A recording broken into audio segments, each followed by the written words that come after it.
Assalamualaikum semua. Okey, bertemu kembali kita pada minggu yang ke-34 kalau tak silap cikgu, iaitu dalam tajuk bab yang ketujuh, tajuknya saliran.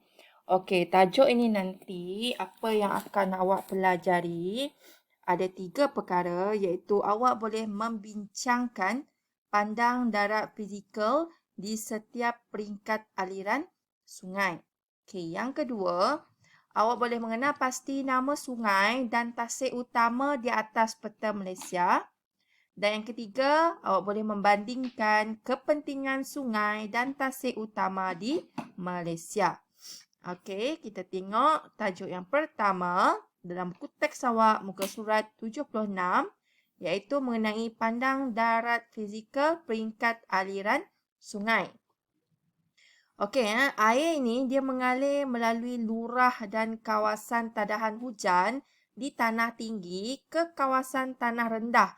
Akhirnya, air hujan ni tadi ke tasik dan laut. Keadaan inilah yang membentuk pelbagai pandang darat fizikal di setiap peringkat aliran sungai. Okey, kita tengok gambar ini, gambar rajah ini, iaitu gambar rajah 7.1, peringkat aliran sungai. Okey, yang pertama peringkat hulu sungai.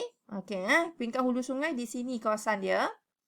Okey, ciri-ciri peringkat hulu sungai ni, lurah dia sempit berbentuk V. Gambar rajah warna hijau kecil ni. Kemudian dia bercerun curam. Yang ketiga, aliran air dia deras. Yang keempat, banyak jeram dan juga air terjun. Dan yang terakhir, terbentuk lubang periuk akibat hakisan. Okay, ini air terjun, ini lubang periuk akibat hakisan, ini pula adalah jeram.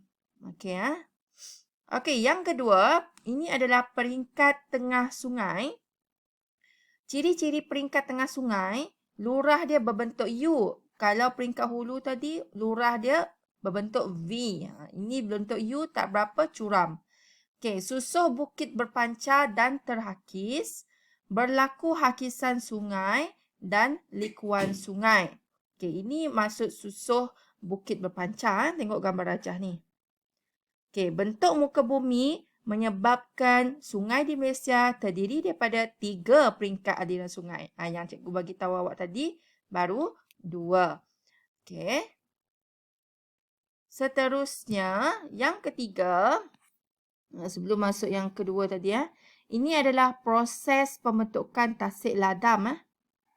Okey, yang pertama berlaku likuan sungai, kemudian likuan terpenggal dan juga tasik ladam.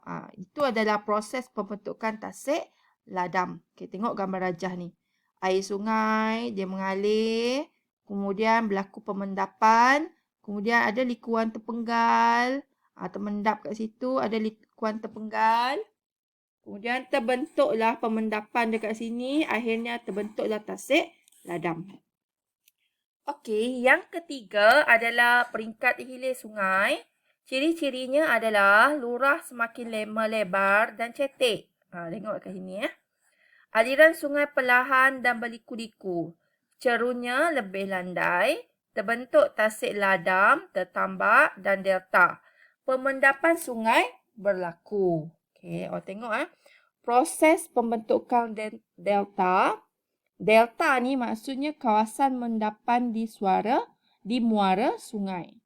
Timbunan mendapan berlaku akibat aliran sungai semakin perlahan. Okey, boleh tengok proses pemendapan sedimen, pemasuk sedimen kat bawah ni ada dekat glosari, iaitu bahan seperti lumpur, pasir, kerikil yang dibawa dan ditinggalkan oleh air, angin atau ais di permukaan tanah. Okey, mendapan ni tadi maksud dia bahan yang telah dimendapkan mengalami proses pengumpulan semula jadi seperti lumpur, pasir dan batu mendap. Faham Okey, yang kedua, proses perluasan delta. Okey, dan yang ketiga, akhirnya delta inilah yang membentuk dataran rendah. Okey, ini adalah proses pembentukan delta. Okey.